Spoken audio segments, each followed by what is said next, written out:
ሰላም ጤና ይስጥልኝ ክቡራት ተመልካቾቻችን ከፋና ሚዲያ ኮርፖሬሽን ፋና ወቅታዊ ሳምንታዊ የሐሳብ ላይ ፕሮግራማችን እነሆ ጀምሯል። ሐሳብ ላይ ዛሬም ልክ እንደከዚህ በፊቱ 3 አበይት ጉዳዮችን ሁለት ከሀገር ውስጥ አንድ ደግሞ ከዓለም አቀፍ ጉዳይ ያነሳ ይወያያል ማለት ነው። ከመሸጋገሪያ በኋላ እንመለሳለን።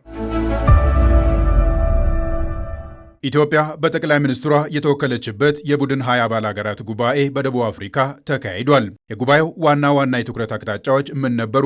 ኢትዮጵያስ በመሳተፏ ምን አተረፈች? ሐሳብ ላይ ዛሬ ይህን ጉዳይ በቀዳሚነት ይመለከቷል። የሲንጋፖሩ ጠቅላይ ሚኒስትር ለሥራ ጉብኝት ኢትዮጵያ ነበሩ። ኢትዮጵያ ከምጣኔ ሀብት ትብብር የዘለለ በከተማ ልማት ዘርፍ ከሲንጋፖር ምን ትማራለች ስንል እንጠይቃለን። 7ኛው የአፍሪካና አውሮፓ ህብረቶች ጉባኤ በአንጎላ ዋና ከተማ ሉዋንዳ ተካሂዷል። ሐሳብ ላይ ሁለቱ አህጉራት ስለሚጋሯቸው ዕድልና ስጋቶች በዓለም አቀፍ ጉዳያችን ይመለከቷል። ተመልሰናል ክቡራት ተመልካቾቻችን። በሐሳብ ላይ እንግዲህ አሁን መግቢያ ላይ ያነሳናቸውን 3 አበይት ጉዳዮችን እያነሳን ከስቱዲዮ ከእናንተ ጋር እንቆያለን ማለት ነው። ሶስቱንም ሐሳቦች እያነሳን ደግሞ ከዚህ ከስቱዲዮ ደረሰ አማረ፣ በረከተ ካልኝና እኔ የሚድነቃቸው ኃይለማርያም ከእናንተ ጋር እንቆያለን ማለት ነው። እናንተም ከኛ ጋር እንድቆዩ ከወዲሁ እንጋብዛለን። እንኳን በሰላም መጣችሁ። እንኳን ደህና ቆየ።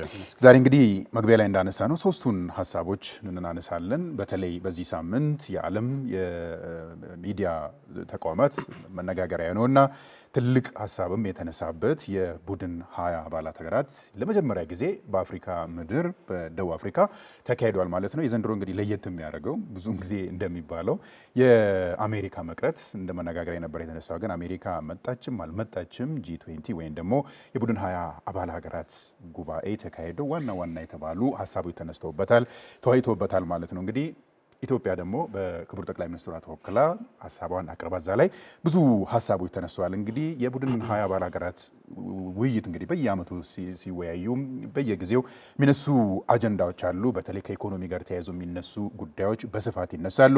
የማክሮ ኢኮኖሚ መረጋጋት፣ እንደዚሁም ደግሞ የንግድ ሁኔታችን ማሻሻልና የፋይናንስ ጉዳዮች በዚህ ጉዳይ ላይ በስፋት ይነሳሉ። ከዛው ላይ ደግሞ የኮምፓክት ዊዝ አፍሪካ ኢኒሼቲቭም ይካሄድበታልና ከነዛ ጉዳዮች ጋር አንስተን ነው እንግዲህ እየተወያየን የምንቀጥለው።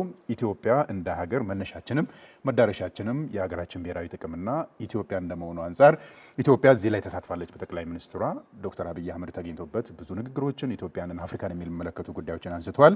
ከዚህ አንጻር እንግዲህ ከደረሰ ልነሳና ኢትዮጵያ እዛ ላይ መገኘቷን አንስተናል። በተለይ የG20 ወይ ደግሞ የቡድን 20 ሀገራት የሚያነሱት ጉዳዮችን አንስተናል። በተለይ ከኢኮኖሚ ጋር የሚነሱ ከማይክሮ ኢኮኖሚ ማሻሻያዎች ጋር የሚነሱ ጉዳዮች አሉና ኢትዮጵያ እያደረገች ካለችው የኢኮኖሚ ማሻሻያዎችና ከሌሎች ጉዳዮች ጋር እንዴትስ ተጣጥሞ የሚሄድ ነው እዛ ላይ የተነሱት ሀሳቦች የሚለውን አንስተን ወደ ሌላችን እንሄዳለን። መልካም። ያው ቀደም ሲል እንደተነሳው የዘንድሮ የG20 ወይንም የቡድን 20 አባል ሀገራት ጉባኤ ትኩረቱን ያደረገባቸው ዘርፎች ቀደም ሲል የጠቀስካቸው በኢትዮጵያ ውስጥ በሰፊው ተግባራዊ ሲደረጉ የነበሩ መሆናቸው ይታወቃል። ይህንንም ስንል በዋናነት ዋና የሚባሉ 3 ጭብጦች የውይይቱ ዋና ርዕሰ ጉዳዮች ናቸው ብለን ልናነሳ እንችላለን። የመጀመሪያው የማክሮ ኢኮኖሚ መረጋጋት ነው። ሁለተኛው የንግድና ኢንቨስትመንትን የማሻሻል የማጠናከር ጉዳይ ነው። ሶስተኛው ጉዳይ የግል ካፒታል ማሰባሰብና እንደዚሁም የፋይናንስ ማዕቀፎችን እንደዚሁ የማሻሻል የማጠናከር ጉዳዮች ተያይዘው የተነሱ ዋና የምንላቸው ጉዳዮች ናቸው። ግን ሌሎች ርዕሰ ጉዳዮችም የተዳሰሱበት ነው። እነዚህ ርዕሰ ጉዳዮች በኢትዮጵያ እየተካሄደ ካለው ሪፎርም ጋር እንዴት ይጣጣማል የሚለውን ጉዳይ ስናነሳ በአንድም በሌላ የኢትዮጵያ የማክሮ ኢኮኖሚ ማሻሻያ የቡድን 20 አባል ሀገራት ያስቀመጧቸው ተልዕኮች፣ ግቦች ጋር በእጅጉ የሚጣጣም ሆኖ እናገኘዋለን። የመጀመሪያው ኢትዮጵያ አሁን ላይ የተሟላ የማክሮ ኢኮኖሚ ማሻሻያ እያደረገች መሆኑ ይታወቃል። ይህም ሲባል እንግዲህ በአንድ በኩል የፋይናንስ ስርዓቱን የማጠናከር ሂደቶች እየተሰሩ ነው። የዕዳ ቅነሳ ሂደቶችም እንደዚሁ በሰፊው ትኩረት የተሰጠባቸው ጉዳዮች መሆናቸው ይታወቃል። ይሄ የተሟላ የማክሮ ኢኮኖሚ ማሻሻያ አንድ አካል ሆነው ጥረት ሲደረግበት የነበረው ነው። ስለዚህ እነዚህ ማሻሻያዎች ሲደረጉ በአንድም በሌላ የሚቀርፏቸው ጉዳዮች አሉ። አንዱና ዋናው ጉዳይ የዋጋ ግሽበት እንደዚሁ የመቀነስ ወይንም የቁጥጥር እርምጃዎችን የማድረግ ጉዳይ ተያይዞ ይነሳል። አሁንም ኢትዮጵያ የዋጋ ግሽበትን ወደ ነጠላ አሃዝ ለማውረድ ሙከራዎችን እያደረገች መሆኑ ይታወቃል። ከዚህ ጋር ተያይዞ አንዱ የዋጋ ግሽበትን ለመቀነስ ከሚረዱ ጉዳዮችና ዋና ብለን የምናነሳው የተሟላ የማክሮ ኢኮኖሚ ማሻሻያው ነው ብለን ልናነሳ የምንችለው ጉዳይ ነው። የምንዛሬ ተመን ማስተካከያ መደረጉ ይታወቃል። እነዚህ ጉዳዮች እንግዲህ በአንድ በኩል የኢንቨስትመንት ስበትን የንግድን ሁኔታ የሚያሻሽሉ መሆናቸው ግምት ውስጥ መግባት አለበት። የዓለም ባንክም አይኤምኤፍም የአፍሪካ ልማት ባንክም ትኩረት ከሚሰጡባቸው ጉዳዮች መካከል አንዱና ዋነኛው ሀገራት ኢንቨስትመንትን መሳብ መቻል ይኖርባቸዋል። በተለይ ቀጥታ የውጭ ኢንቨስትመንት ስበትን ማሳደግ አለባቸው ተብሎ ይነሳል። በዚህ ረገድ ኢትዮጵያ እንዲህ አይነቱን ምቹ ሁኔታ ለመፍጠር ጥረቶችን እያደረገች ነው። ቀደም ሲል ያነሳዋቸው ነጥቦች ደግሞ ለዚህ በር ከፋች ሆነው እናገኛቸዋለን።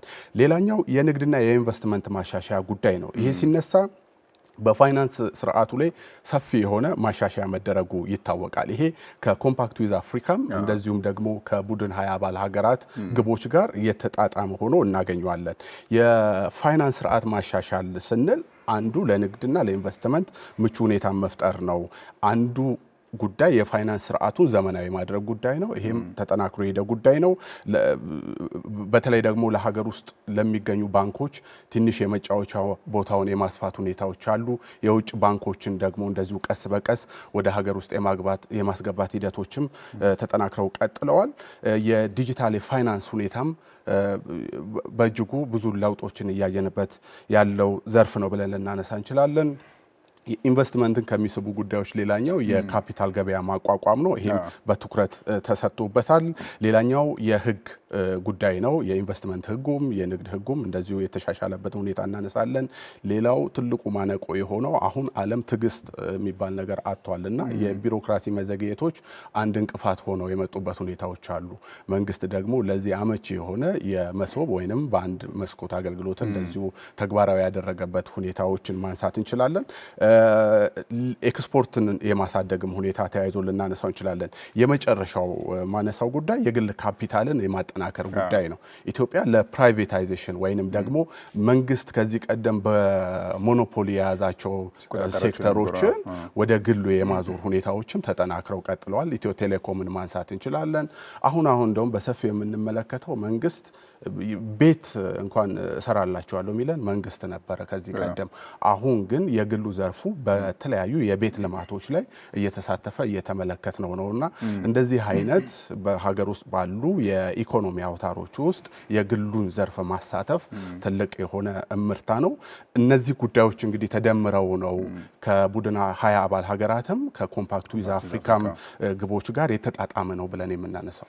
ሌላው እንግዲህ እነዚህ ትላልቅ የባለብዙ ወገን መድረኮች ወይም ደግሞ እነዚህ መልቲላተራል የምንላቸው ትላልቅ መድረኮች ሲካሄዱ የሚፈጥሩት ጉዳይ አለ። በተለይ እንደዚህ ከሁለትዮሽ ጋር ተያይዞ ሀገራት ከሁለትዮሽ ግንኙነት ካላቸው ሀገራት ጋር የሚያደርጉት ውይይት ብዙውን ጊዜ ይጠቀሳል። ብዙ ሀገራትን በአንድ ላይ ታገኛለህ። ሌላ ቀን በሀገር ብጋብዝ፣ ሌላ ቦታ ራቅ ብለህ ብትሄድ የምታወጣቸው ወጪዎችን እናስባለን፣ ሰዓቶችን እናስባለን እና እነዚህን ትልልቅ መሪዎችን የዓለም አቀፍ ተቋማትን መሪዎችን በአንድ ቦታ እናገኛለን እና ክቡር ጠቅላይ ሚኒስትር ዶክተር አብይ አህመድም ንግግር ካረጉ በኋላም ከዛም በፊትም ከትልልቅ የሀገር መሪዎች ጋር ከተለያዩ ተቋማት መሪዎች ጋር ተገናኝቶ የተለያዩ ውይይቶችን አድርጓል እና እንዲያው መረጃዎች እየወጡ ካሉት ከ16 በላይ መሪዎች የሀገራትን መሪዎች ያሉበት የትላልቅ ዓለም አቀፍ ተቋማት መሪዎች ጋር ያድርጉት ውይይት አለ። የጎንዮሽ ውይይት እና ትላልቅ እድሎችን ይዞ ይመጣሉ እና ከዚህ አንጻር እንግዲህ ክቡር ጠቅላይ ሚኒስትሩ ከነዚህ መሪዎች ጋር ያድርጉትም ውይይት አለ። እዛ ላይም ከጉባኤው ጋር ከተሳተፉት አባላት ሀገራትም ያድርጉት ውይይቶች አሉ እና እነዚህን ውይይቶች ሲናንሳቸው በረከት ጠቅላይ ሚኒስትሩ ብዙውን ጊዜ እንደዚህ አይነት መድረኮችን ሲጠቀሙ በደንብ እናያለን እና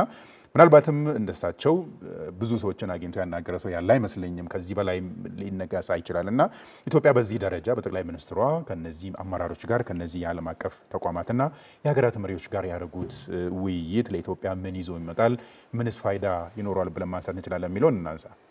መልካም እንግዲህ በጣም ወሳኝ ነጥብን ያነሳው በተለይ ደግሞ ጠቅላይ ሚኒስትር ዶክተር አብይ አህመድ ወደ ስልጣን ከመጡ ጊዜ አንስቶ በስፋት እየተጠቀሙበት ያለው ነገር ቢኖር በተለይ በዲፕሎማሲው መስክ የባለብዙ ወገን መድረኮችን ወይም ደግሞ የባለብዙ ወገን የዲፕሎማሲ መድረኮችን በስፋት ለእንደዚህ አይነት የሁለትዮሽ ግንኙነት ስራዎች ላይ ወይም ደግሞ ይሄ ባይላተራል የምንለው የዲፕሎማሲ መድረክ አድርገው የመጠቀም ዝንባሌን በስፋት እየተመለከትን እንገኛለን።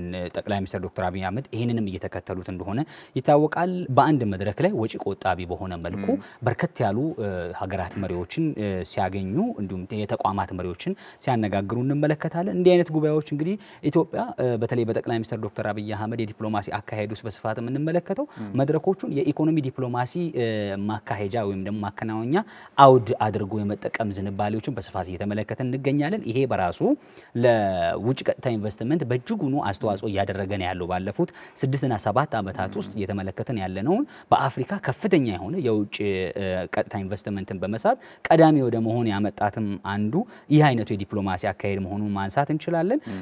የኢትዮጵያን የዲፕሎማሲ ጉዞኑም በእጅጉኑ ከጊዜ ወደ ጊዜ እያደገ እንዲመጣ ግራፉን ስትመለከተው እያደገ እንዲመጣ እያደረገው ነው። ይሄ ተፈላጊነትና ተመራጭነትንም ከማስፋት አንጻር ስትመለከተው በእጅጉኑ የጠቅላይ ሚኒስትሩ አካሄድ አዋጭና እንደዚሁም ደግሞ ለሀገራችንም ትርፍን እያመጣ ያለ መሆኑን እናያለን።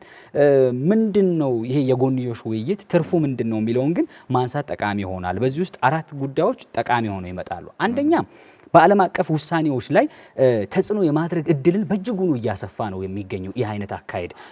ምክንያቱም ኢትዮጵያ በተገኘችባቸው መድረኮች ሁሉ ፍላጎቷን ታንጸባርቃለች። የአፍሪካን ጉዳዮችንም በእጅጉኑ እንድታነሳ እድል እየሰጣት ነው የሚገኘው። ስለዚህ ኢትዮጵያና አፍሪካውያን የሚወሰንባቸው ሳይሆን ውሳኔውም አካል ሆነው ጠቃሚ በሚሆን መልኩ የማድረግ ወይም ደግሞ የውሳኔው አካል የመሆን እድሎችን እየከፈተ ነው የሚገኘው።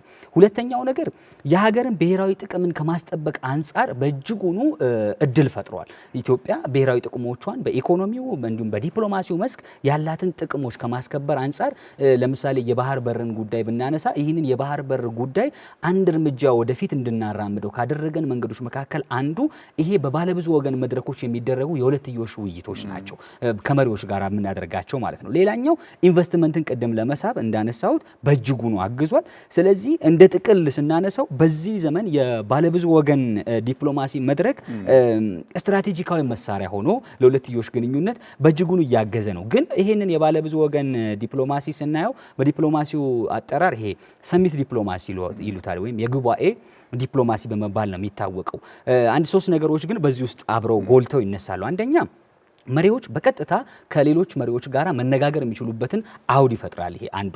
ሁለተኛው መተማመንን በመሪዎችና በሀገራት መካከል በእጅጉኑ ይገነባል። ይሄ መተማመን በሀገራት መካከል የሚፈጠር መተማመን ብዙ ጊዜ በቀላሉ ሀገራት ትብብር እንዲያደርጉ ኮኦፕሬሽን እንዲፈጠር በጣም አጋዥ ሆኖ ሀገራት እየተጠቀሙበት ነው የሚገኘው። ሌላኛው በማደግ ላይ ላሉ ሀገራት በእጅጉኑ የመደመጥ እድል እየፈጠረላቸው ነው የሚገኘው። እንግዲህ እነዚህ ሀገራት በተገኙባቸው መድረኮች ሁሉ ችግሮቻቸውን ማንሳት ይችላሉ።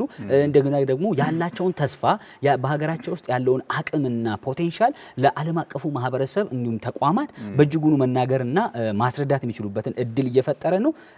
የተጀመሩ እዚህም እዛም በተበጣጠሰ መልክ ሲሰሩ የነበሩ የትብብር ሂደቶችን ወደ ላቀ ደረጃ ለማድረስም እድል እየፈጠረ እንዳለ እንመለከታለን። ስለዚህ አሁን ላይ ዛሬ ላይ ይሄ የባለብዙ ወገን የዲፕሎማሲ መድረክ ለሁለትዮሽ የዲፕሎማሲ ግንኙነት በእጅጉኑ አጋዥ ሆኖ የመጣ የዲፕሎማሲ አካሄድ ሆኗል። ስለዚህ መሪዎች ይሄንን ነገር እየተጠቀሙበት ነው የሚገኙት ፍላጎታቸውን ለማንጸባረቅ፣ አጋርነትን ለመመስረት እንደዚሁም ደግሞ ኢንቨስትመንትን ለመሳብ እነዚህን 3 ነገሮች ለማሳካት በጣም እየተጠቀሙበት ነው የሚገኙት። እነዚህን ጉዳዮች ስናነሳ እንግዲህ በተለይ ከኢትዮጵያ የውጭ ጉዳይ ፖሊሲ ማሻሻያው ጋር አንድ ላይ አያይዘን ስናየው እንግዲህ ኢትዮጵያ እየተጠቀመችበት ያለው የውጭ ጉዳይ ፖሊሲዋ ከዚህ በፊት በዓለም አቀፉ መድረክ ላይ በተለይ እነዚህ ባለብዙ ወገን መድረኮች ላይ በሚባሉ ጉዳዮች ላይ ኢትዮጵያ ብዙም ጊዜ አጀንዳ ተቀባይ ብቻ ነበረች። አጀንዳ ተቀብላ የምትመለስ ተሳትፋ ብቻ የምትመለስ ሀገር ነበረች። አሁን ግን አሁን በአዲሱ በተለይ ከውጭ ጉዳይ ፖሊሲ ማሻሻያው በኋላ የተደረገው ጉዳይ ላይ በባለ ብዙ ወገን መድረኮች ላይ ኢትዮጵያም የራሷን ተሳትፎ ብቻም ሳይሆን ለዓለም ይጠቅማል የምትለውን ጉዳይ ለዓለም የምታበረከትበት ለዓለም ይጠቅማል የምትለውን የራሷን አጀንዳ ልክ እንደሌላው የዓለም አጀንዳ አርጋ አጀንዳ የምትሰጥም ሀገር እንድትሆን ያረጋት የውጭ ጉዳይ ፖሊሲም ትልቁ ማሳያ ከመሆኑም አንጻር እንግዲህ በረከትም ደረሰም እንዳነሳው እነዚህ መድረኮች ላይ የሚነሱ የጎንዮሽ ውይይቶችም እነዛ ነገሮችም ለማስተጋባት ትልቅ ራሱን የቻለ ሚና ይኖራል ብዬ ነው የማስበው እና ክቡር ጠቅላይ ሚኒስትሩም ካያችሁ በጣም ትልቅ ከተባሉ የዓለም አቀፍ ተቋማት አመራሮች ጋር ከዓለም ሀገራት መሪዎች ጋርም ያደረጉት ውይይቶችን በደንብ ስናያቸው አንዳንዶቹ ኢንፎርማል የምንላቸው እነዚህ ቆመ የምታወራቸው የሻይ ቦታ ቆመ የምታወራቸው ግን ቁም ነገር ያላቸው ጉዳዮች፣ አንዳንዶቹ ደግሞ ፎርማል ሆነው ፊት ለፊት እየተያዩ ጊዜ ተይዞላቸው ቀጠሮ ተይዞላቸው የሚያወሩት ጉዳዮች እንግዲህ በዛ ደረጃ ሀገራት የራሳቸውን የብሔራዊ ጥቅም የሚያስከብሩበትም አጀንዳዎችን የሚያነሱበት ነው። ብዙ ነገሮች ተነስተዋል። እንግዲህ ካለን ሰዓት አንጻር ይሄ እዚህ ላይ ገታ እናድርገውና ወደ ሁለተኛው ሀሳብ እንሸጋገራለን። ኩራት ተመልካቾቻችን ሀሳብ ላይ ከመሸጋገሪያ በኋላ በሁለተኛ ሀሳብ ይመለሳል። አብራችሁን ቆዩ።